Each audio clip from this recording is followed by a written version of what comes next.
NEET 2024 का date announce हो गया है और अगर आपको पता हो तो 5 मई को नीट इस बार होने वाला है। और जैसी डेट अनाउंस होता है, देखिए सबको पता है कि नीट का एग्जाम देना है, लेकिन जैसी डेट अनाउंस होता है एक अलग टाइप का प्रेशर स्टूडेंट के दिमाग में होता है।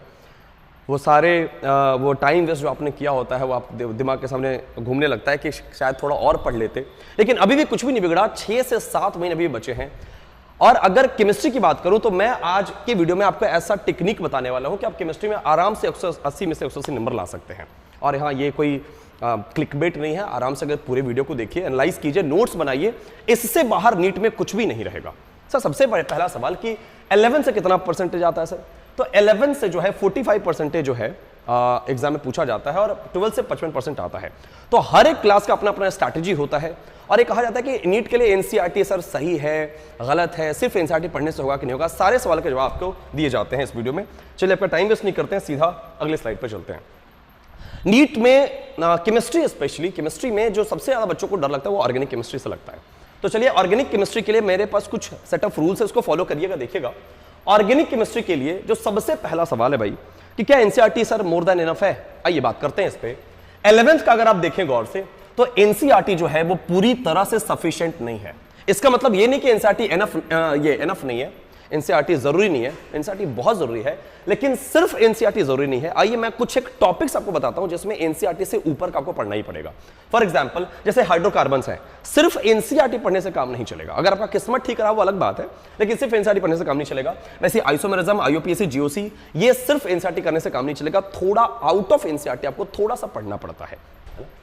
इसके बाद 12th का जो ऑर्गेनिक केमिस्ट्री है, जैसे कि haloalkanes, haloarenes, alcohol, phenol, ether, aldehyde, ketone, ये जो आपको दिख रहा है यहाँ पे, amine, biomolecules, polymer, chemistry in everyday life, ये सब जो चैप्टर्स हैं इसमें एनसीईआरटी से बाहर कभी नहीं पूछा जाता है, कभी नहीं पूछा जाएगा। एनसीईआरटी का एक एक लाइन इंपॉर्टेंट है। तब सवाल आता है सर अब करें तो क्या करें सर, कि अगर एनसीईआरटी सफिशिएंट नहीं है और इसमें सिर्फ एनसीईआरटी पूछा जाता है तो स्ट्रैटेजी क्या होना चाहिए? तो ध्यान से देखिएगा भाई। केमिस्ट्री में, ऑर्गेनिक केमिस्ट्री में स्पेशली जो रिएक्शन होते हैं उसका एक चार्ट आप बना लीजिए अभी से ही। रिएक्शन का चार्ट आपके पास रहेगा, रिवीजन करना बहुत आसान रहेगा। चार्ट में बनाना क्या क्या समझिएगा ध्यान से। और ये मैं जब भी पढ़ाता हूं ना, मैं ये जरूर कराता हूं अपने स्टूडेंट के साथ कि उनको याद रखने में प्रॉब्लम ना आए। जितने भी रिएजेंट्स होते हैं उसका एक आपके पास लिस्ट होना चाहिए कि फलाना रिएक्शन में कौन सा जैसे उड्स रिएक्शन है, इसमें कौन कौन से रिएजेंट्स यूज होते हैं। जितने भी कैटलिस्ट हैं आपको याद होना चाहिए। जैसे कि हैबर्स प्रोसेस है, मान लो ये, और इनऑर्गेनिक का उदाहरण दे रहा हूं मैं, मान लो कि हैबर्स प्रोसेस है, उसमें कौन कौन से भाई कैटलिस्ट यूज होते हैं भाई। प्रोडक्ट्स क्या बनेगा, मैं जब भी पढ़ाता हूं मैं अपने क्लास में बताता हूं कि प्रोडक्ट बनाने के टाइम जो है उसको रटने की जरूरत नहीं है, आप मैकेनिज्म समझिए, प्रोडक्ट आसानी से बन जाएगा। तो प्रोडक्ट क्या बन रहा है बहुत जरूर आपके दिमाग में होना चाहिए। इंटरमीडिएट क्या क्या बन रहा है ये जरूर होना चाहिए, कब शिफ्टिंग होगा कब नहीं होगा ये सब दिमाग में रहना चाहिए। और रिएक्शन कंडीशन जैसे टेम्परेचर, प्रेशर, जैसे मान लो मैं आपसे पूछूं हैबर्स प्रोसेस में कितना प्रेशर की जरूरत पड़ती है, हैबर्स प्रोसेस में कितना टेम्परेचर की जरूरत पड़ती है, तो आपके ये मुंह जबानी होना चाहिए। और ये तब होगा जब आप चार्ट बना के उसको बार बार रिवाइज करेंगे। ऑर्गेनिक केमिस्ट्री ऐसा केमिस्ट्री है जिसको बच्चे बार बार भूल जाते हैं, उसको कम से कम 5 से 6 बार आपको पढ़ना पड़ेगा। अब देखिए फिजिकल प्रॉपर्टीज बच्चे छोड़कर चले जाते हैं, तो फिजिकल प्रॉपर्टी का एक लिस्ट बनाइए आप, जैसे कि अल्कोहल का क्या है, फिनोल का क्या है, ईथर का है, जितने भी ये जो दिख रहा है ना आपको, ये सबका फिजिकल प्रॉपर्टी आपको मुंह जबानी होना चाहिए। फिजिकल प्रॉपर्टी से 2 से 4 सवाल हर साल पूछे जाते हैं, मिनिमम 2 सवाल पूछे जाते हैं, उसको आप छोड़ के नहीं जा सकते, क्योंकि नीट में एक एक सवाल का अहमियत है अगर आपको एम्स जाना है तो। अब सर अगर कम से कम कितना करना चाहिए सर, तो कम से कम ये करके जरूर जाना यार कि एनसीईआरटी का जो है, जो एग्जाम्पलर क्वेश्चन है वो करिए आप, इंटेक्स्ट क्वेश्चन है उसको मत छोड़िएगा, एक्सरसाइज मत छोड़िएगा। मैं आपको बताऊंगा इसके अगले वीडियो में कि कितने क्वेश्चंस इन सब से आए थे, मैं क्वेश्चन दिखाऊंगा भी आपको। लेकिन इसको अगर आप छोड़ के जा रहे हैं तो नीट को आपको भूलना पड़ेगा, इसको बिना किए नीट नहीं हो सकता है, पॉसिबल नहीं है। और कम से कम 10 साल के सवाल जरूर बनाइए, इतना अगर आप कर लेते हैं ऑर्गेनिक में आपको कहीं कोई दिक्कत नहीं आएगी, 11 12 दोनों मिलाकर। आइए अब बात करते हैं फिजिकल केमिस्ट्री की। फिजिकल केमिस्ट्री में सिर्फ एनसीईआरटी मोर देन एनफ नहीं है, एनसीईआरटी से थोड़ा आगे जाकर पढ़ना पड़ेगा आपको। जैसे फॉर एग्जांपल अगर आप एनसीईआरटी का एटॉमिक स्ट्रक्चर पढ़ें, नहीं काम नहीं चलेगा उससे। एनसीईआरटी का मोल कॉन्सेप्ट पढ़े, काम नहीं चलेगा उससे। थोड़ा उससे एक स्टेप जाके आपको पढ़ना पड़ता है। तो फिजिकल केमिस्ट्री का जो सबसे आसान तरीका है, जो अपने स्टूडेंट को मैं सिखाता हूं, हर एक चैप्टर के बाद आप कम से कम एक शॉर्ट नोट्स बनाइए। शॉर्ट नोट्स में क्या क्या होना चाहिए?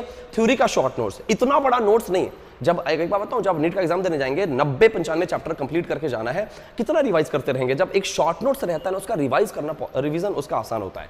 और मैं तो बोलता हूं अपने स्टूडेंट को, एक टारगेट देता हूं कि एक चैप्टर आपने पढ़ लिया, उसको एक पेज में क्या उसका शॉर्ट नोट्स बना सकते हैं। उसमें होना क्या क्या चाहिए, थ्योरी का शॉर्ट नोट्स होना चाहिए, उसमें फॉर्मूलाज होना चाहिए, उसमें कॉन्सेप्ट होना चाहिए। इसका एक शॉर्ट नोट्स बनाइए। एनसीईआरटी का एग्जाम्पलर इंटेक्स एक्सरसाइज है, किसी भी पार्ट में छोड़कर मत जाइए। सीधा सीधी सवाल कई बार पूछ लिया जाता है, और कम से कम 10 से 15 साल का पीवाईक्यू बनाइए। मैं तो बोलता हूं कि 15 साल का बनाइए, क्योंकि फिजिकल केमिस्ट्री में अगर कोई बच्चा सिर्फ एनसीईआरटी कर रहा है तो कम से कम उसको 15 साल का पीवाईक्यू कवर करके जाना चाहिए, जिससे कि उसको दिक्कत ना आए, पता तो चले कि सवाल पूछा कैसे जाता है। अब आइए जरा ऑर्गेनिक की बातचीत करते हैं, इनऑर्गेनिक की। इनऑर्गेनिक में भाई एनसीईआरटी सब कुछ है, एनसीईआरटी को भगवान मान लो आप, है ना, सब कुछ ही है। एक एक लाइन एनसीईआरटी का इंपॉर्टेंट है अगर आप इनऑर्गेनिक पढ़ रहे हैं। लेकिन कुछ एक 2-3 चैप्टर्स है, जैसे कि पीरियोडिक टेबल हो गया, केमिकल बॉन्डिंग हो गया, कोऑर्डिनेशन कंपाउंड हो गया, एनसीईआरटी सफिशिएंट नहीं है। एनसीईआरटी से थोड़ा सा आगे आपको पढ़ना पड़ेगा। एनसीईआरटी में बहुत शॉर्ट में केमिकल बॉन्डिंग को निपटा दिया गया है, जबकि सवाल बहुत ही अव्वल दर्जे का पूछा जाता है ना। तो उसके लिए एक बहुत ही अच्छे टीचर से पढ़ने की जरूरत है। अगर आप ऑलरेडी पढ़ रहे होंगे, मुझे पूरा विश्वास है, उनके नोट्स को आप ध्यान में रखिए भाई, और उसका एक शॉर्ट नोट्स बनाइए। इनऑर्गेनिक में शॉर्ट नोट्स बहुत इंपॉर्टेंट रोल प्ले करेगा, क्योंकि है बहुत बड़ा। स्पेशली आप ब्लॉक केमिस्ट्री पढ़ने जाएंगे ना, हालत खराब हो जाता है ना। तो उसका एक शॉर्ट नोट्स होना चाहिए कि भाई ट्रेंड क्या है, कैसे है, वो सब कुछ का एक शॉर्ट नोट से रिवीजन बहुत आसान हो जाता है। इनऑर्गेनिक में हर बच्चे को, फिर वही बात मैं बोलूंगा, एनसीईआरटी का एग्जाम्पलर इंटेक्स एक्सरसाइज पढ़कर जाना है। इसको आप छोड़कर नहीं जा सकते, बहुत दिक्कत आएगी, सवाल फंसेगा। और अगर 10-15 सवाल का ही तो गेम है, 10-15 सवाल फंस गया केमिस्ट्री में, खत्म हो गया, फिर बहुत मुश्किल हो जाएगा। पीवाईक्यू कम से कम 10 से 15 साल सवाल करके जाइए, 10 से 15 साल का पीवाईक्यू करके जाइए इनऑर्गेनिक में।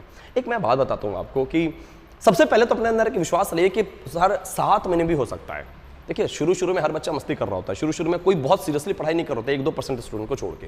लास्ट का जो 5 से 6 महीना 7 महीना, उसमें बच्चा बहुत अपना सारा एफर्ट डालता है। आप डाल दो, मैदान मत छोड़ो। मैदान छोड़ दिया अगर आपने ना, तो ऐसे भी ना है यार, फाइट करना ही एकमात्र विकल्प है। 6 महीने 7 महीने सब कुछ भूलकर 10 से 12 घंटा पढ़ाई करिए। मैंने इतना जो भी आपको बताया, अगर इतना आप करते हैं तो केमिस्ट्री में 180 में 180 नंबर लाना बहुत डिफिकल्ट काम नहीं है। सिर्फ इतना कर लेना आपको, है ना। फिजिकल केमिस्ट्री में जो बताया, ऑर्गेनिक में बताया, इनऑर्गेनिक में बताया, इतना कर लीजिए, बहुत आसान है। ज्यादा समय बर्बाद मत कीजिए, पूरी तरह से फोकस होकर पढ़ाई पढ़िए।